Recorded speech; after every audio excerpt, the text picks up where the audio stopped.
Week 8 of the NFL season is pretty much wrapped up in this point, and I think this week is a really good example of how the NFL is a week-to-week league. Different things happen different weeks. There's a few games with dramatic upsets, in my opinion, if you really look at it through and through. But we'll go ahead and we'll start with the Thursday night football game where the Chargers absolutely throttled their Minnesota Vikings that they went up against. And if you look at it, I didn't really know what the Chargers were going to do altogether because they had some bad performances. You look at it, they were injured a little bit. They're super injured at running back. Their defense is not completely solid, but yet they found a decent running game with Vidal. Justin Herbert looks pretty viable through what he's been able to sustain given those injuries that they've had. And Minnesota, this is the problem that they're running into. They shouldn't have let go of Sam Darnold. That was a huge mistake to do that. I called it out when they did it, and now it's going to cost them a lot of wins at this point because even when you go back to J.J. McCarthy, you don't know who the guy is. The Chargers dominate a Minnesota Vikings team that personnel-wise has great players except for the quarterback position. Moving on to the Sunday slate of games, the 1 p.m. window. Start with the Jets and the Bengals. What a game this was. And the Jets pick up their first win of the season. I don't know if it's a testament to the Bengals defense giving this one away, allowing the Jets to score 39 points, or a testament to Justin Fields practically being benched and then really turning it on, coming into his own, doing stuff that you see that he possibly could have done. The stretches, what he can do as a quarterback. And you see it sometimes, but just not enough. He played really well in this game. Brees Hall, 18 carries, 133, 2 TDs. And if you look at it, the Bengals had all the opportunities in the world to win this game. They had a big lead in this game, yet the Jets come back and they find a way to get their first win of the year. Bengals, that might have done it for the season. They're going to have to go on a crazy run. This was a must-win, in my opinion, for the Cincinnati Bengals. Moving on, you had the Browns and the Patriots. It started out close pretty early. Then the Patriots just broke away. If you look at it, they're a 6-2 football team right now. Travion Henderson's starting to get more carries, had a bad fumble. But other than that, they're starting to look really good. Mike Vrabel's completely turned around this team. One of my predictions to start the year was that the Patriots would end up winning 10 games, making it to the playoffs. They might win more than 10 at this point. Drake May has looked really good. The culture's turned around. Then if you're Cleveland, it's obviously this isn't your year. When do you play Shedeur Sanders? When do you give him that opportunity? I think it probably will be soon. Moving on to just a huge shocker of a game. The Atlanta Falcons choke and lose to a team that I thought was the worst and the most poorly managed in the NFL right now, the Miami Dolphins. And I don't know how they did it, but they managed to lose 34-10 to this Dolphins team that has gotten no momentum recently. Tua was 20 of 26, 205, 4 TDs. If you're the Atlanta Falcons, that's unacceptable for that to happen against this Dolphins team. I don't know where you go here if you're the Falcons. It's pretty clear that Tampa Bay has taken complete control of that division, and there's really no one else that's going to compete in the NFC South at this point.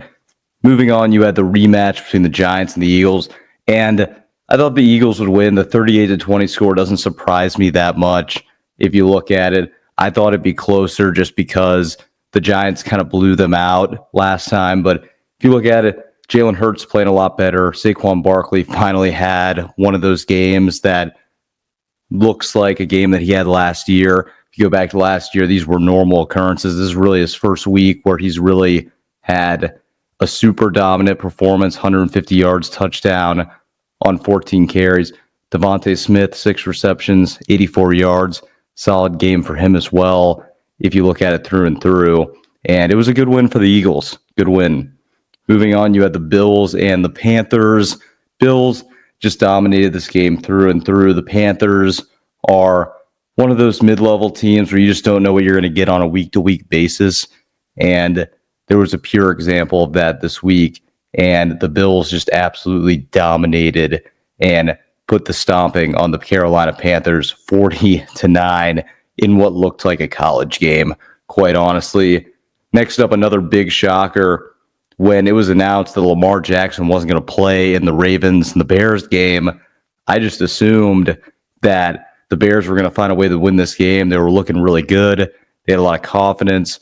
If you look at Bears overall, they had just been playing a lot better. So Caleb Williams wasn't perfect, but he was looking like he was competing. And if you look at the Ravens, they had looked awful recently in every other game. And overall, the Ravens find a way to turn it around and win this game. Derrick Henry played well, and Bears got to regroup from this point forward. Moving on, you had the 49ers and the Houston Texans, and this was a game where, once again, I thought the 49ers would find a way to win. They've oddly found ways to win again and again and again if you've looked at it. But I'll give Stroud credit. He has played a lot better, 30 of 39 at 318, 2 TDs, and he got off to a really slow start this year, but they're 3-1 in their last 4 games. And that defense, that's a championship level defense that they have right there. So if they can put it together, then they have a serious shot. And on the other side, for the 49ers, if they can get healthy, then they have a serious shot to be contenders as well. Moving on, you had the Buccaneers and the Saints.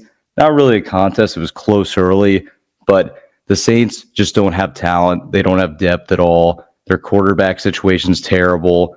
They lack skill position. They lack defensive presence too, as well in the secondary. And even though Tampa Bay really needs a few more receivers overall, they have guys like Emeka Egbuka, Tez Johnson, Cade Otton that are stepping up on a week-to-week basis. So I think they'll be fine, and they get a really good divisional win against the New Orleans Saints. Moving on, you had another game where Bo Nix really turned it on, 4 total touchdowns, and the Broncos rout the Cowboys 44-24. Dak looked really bad in this game. He had some really poor interceptions that he threw overall.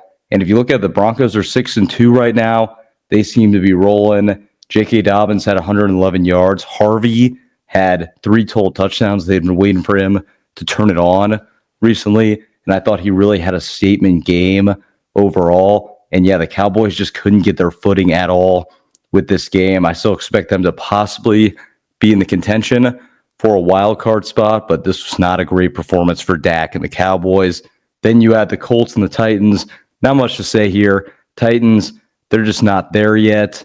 And the Colts with Daniel Jones just really putting it together. Pittman, 95 yards, a touchdown. Jonathan Taylor looks like the best running back in the league right now through what he's done. 153 yards, 2 rushing touchdowns. He had a receiving touchdown. He has looked like the MVP so far this year, if I had to cast my vote. Colts win 38-14. And at the time of this recording, you have the Packers and the Steelers going on. Packers currently lead 9-7. I think that the Steelers currently lead 9-7 at the time of recording this video. I personally think the Packers will come back and get a gritty victory. If you look at the Monday Night Football game, you have the Chiefs and the Commanders. Commanders going to be without Jaden Daniels most likely. So I like the Chiefs and Patrick Mahomes' chances in that game overall. But with that being said, that's week 8 in the books. Look forward to that Monday Night Football matchup. And we'll have my picks for week 9, the midseason point at 8:20 Eastern on Tuesday.